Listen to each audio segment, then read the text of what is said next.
আমরা বিস্ময়ের সাথে দেখলাম যে উনি একটি দলের প্রতিনিধির সাথে জয়েন্ট স্টেটমেন্ট করেছেন, যৌথ বিবৃতি। এটা পৃথিবীর ইতিহাসে রিপিট হয়েছে, আছে কি না এক্সাম্পল আমাদের জানা নেই। এতে অন্যান্য বাকি সকল দলেই কিছুটা বিব্রত হয়েছে। আপনারা দেখেছেন যে মাননীয় প্রধান উপদেষ্টার লন্ডন সফরের কিছু কিছু বিষয়ে আমরা আপত্তি জানিয়ে এবং প্রশ্ন করে একটা বিবৃতি আমরা দিয়েছি। সেই বিবৃতিটাই হচ্ছে ওনার লন্ডন সফরের ব্যাপারে আমাদের অফিসিয়াল স্ট্যান্ড, এবং এটা আমাদের নির্বাহী বৈঠকেই, হাইস্ট বডি যেটা আমাদের অ্যাপেক্স বডি, সেই নির্বাহী বৈঠকের সিদ্ধান্ত ভিত্তিতেই এটা এবং অ্যাপ্রুভালের ভিত্তিতেই সেই স্টেটমেন্ট আমরা দিয়েছি।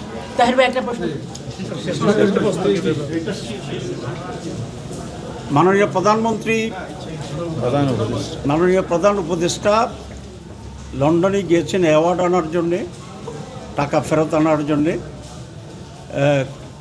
এবং ওনার উপস্থিতিতে বাংলাদেশের অন্যতম বৃহৎ দল Bangladesh nationalist party BNP executive প্রধান বা ভারপ্রাপ্ত প্রধানের সাথে ওনার সেখানে একটা বৈঠক হয়েছে এবং সাক্ষাৎ হয়েছে। এটাকে আমরা ওয়েলকাম করেছি, এবং মিটিংয়ের আগের দিন অনেকগুলো পত্রিকায়, বিশেষ করে প্রথম আলোতে আমার বক্তব্য, ওয়েলকামিং বক্তব্য খুব স্পষ্ট হয়েছে। 2, নির্বাচনের তারিখের ব্যাপারে উনি যে কথা বলেছেন, ডেটের ব্যাপারেও আমাদের তেমন কোনো আপত্তি নেই, কারণ আমরা তো ডিসেম্বর টু এপ্রিল ফ্লেক্সিবিলিটি রেখে নির্বাচনের তারিখ ঘোষণার জন্য আমরা প্রস্তাব করেছিলাম। সুতরাং ডিসেম্বর হইলেও এটা আমাদের দাবির ভিতরেই হতো। এখন যে ফেব্রুয়ারির ব্যাপারে করার কিছু শর্ত সাপেক্ষে যে ফেব্রুয়ারির কথা বলা হয়েছে, সেখানেও আমাদের প্রস্তাবের ভিতরেই আছে। এপ্রিলে যদি হয়তো যেটা উনি ঘোষণা করেছিলেন, সেটাও আমাদের প্রস্তাবের ভিতরেই ছিল। সুতরাং ডেটের ব্যাপারে বাংলাদেশ জামাত ইসলামী পূর্বাহ্নেই একটা টাইমলাইন দিয়েছে, আর আমরা বলেছিলাম আমরা একটা পার্টিকুলার ডেটে ওনাকে ডিকটেট করতে চাই না, রিজিড থাকতে চাই না, আমরা ফ্লেক্সিবিলিটিকে আমরা অ্যাকসেপ্ট করি। এখানেও আমাদের কোনো তেমন আপত্তি নেই। আমরা যে জায়গাটায় প্রশ্ন তুলেছি যে উনি জাতির উদ্দেশ্যে একটা ভাষণ দিয়েছেন, ভাষণ দিয়েই টেলিভিশনে একটা তারিখ ঘোষণা করছেন। তো এখানে যদি কোনো পরিবর্তন হয় আলাপ আলোচনার মাধ্যমে, এটা হতেই পারে। বিএনপি একটি বড় দল, তাদেরও দাবি ছিল, এবং আলোচনা করে উনি যদি কনভিন্সড হন যে এটা চেঞ্জ হতে পারে, এখানে আমাদের কোনো কথা নেই। কিন্তু সেটা ভালো হইতেও, যেহেতু উনি একটা টেলিভিশনে কমিটমেন্ট করেছিলেন, বাংলাদেশে এসে আবার কথাবার্তা বলে এটাকে উনি রিভাইজ করতে পারতেন, কিন্তু সেটা উনি করেননি। 2, আমরা বিস্ময়ের সাথে দেখলাম যে উনি একটি দলের প্রতিনিধির সাথে জয়েন্ট স্টেটমেন্ট করেছেন, যৌথ বিবৃতি। এটা পৃথিবীর ইতিহাসে রিপিট হয়েছে, আছে কি না এক্সাম্পল আমাদের জানা নেই। বিভিন্ন দেশের সরকারের সাথে প্রধান বিরোধী দল বা পার্লামেন্টের প্রতিনিধিত্বকারী দলগুলোর সাথে মিটিং হয়, কারণ তখন তাদের একটা স্ট্যাটাস ডিফাইন্ড। তো এখানে বহুদলীয় গণতন্ত্রের 100-এরও বেশি দল আমাদের দেশে আছে, তাহলে তো এমন এক কালচার তৈরি হবে, উনি যার সাথে কথা বলেন একটা জয়েন্ট স্টেটমেন্ট করতে হবে। আমরা মনে করি এটা নজিরবিহীন ছিল এবং এটা প্রপার ছিল না। এতে অন্যান্য বাকি সকল দলেই কিছুটা বিব্রত হয়েছে। আমরাও সেরকম এটা ফিল করি, ব্যক্তিগতভাবে জামাতে ইসলামী নয়, অ্যাজ এ হোল সকল দলগুলো এখানে কিছুটা বিব্রত হওয়ার মতো পরিস্থিতি রয়েছে। জয়েন্ট স্টেটমেন্ট এবং জয়েন্ট প্রেস ব্রিফিং, এখানে আমাদের আপত্তি। এখনও পর্যন্ত কোনো পার্টিকুলার পয়েন্টে কনক্লুশন হওয়ার মতো জায়গায় আমরা পৌঁছাইনি।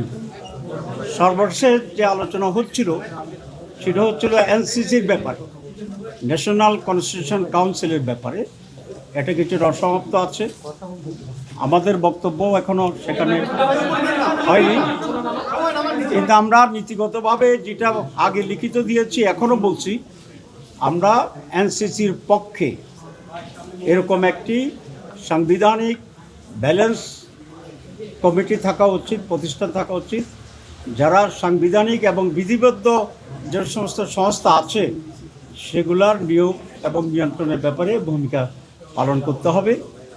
সেখানে প্রধানমন্ত্রী থাকবেন, প্রধান বিরোধী দলীয় নেতা বা নেত্রী যিনি তিনি থাকবেন, আমাদের স্পিকার থাকবে, আপার অ্যান্ড লোয়ার হাউস যদি হয় ডেপুটি স্পিকার থাকবেন।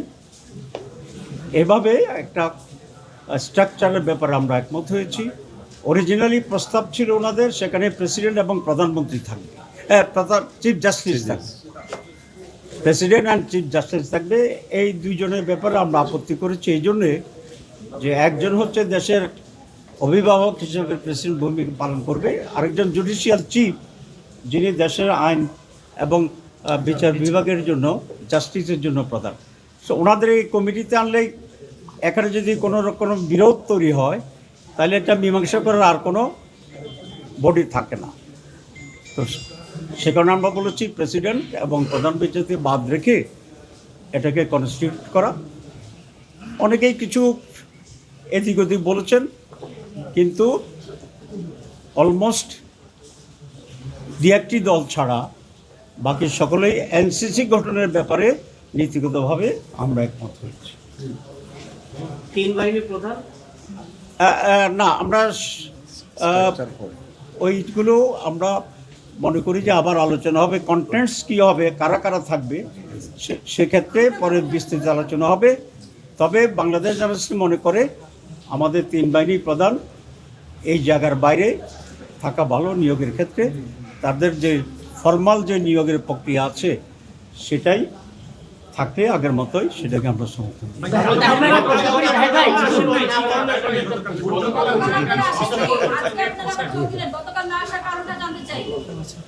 আমি খুব বিস্মিত যে আমরা 24 ঘন্টা আসি নাই, আপনারা কারণটা এখনো বের করতে পারেন না।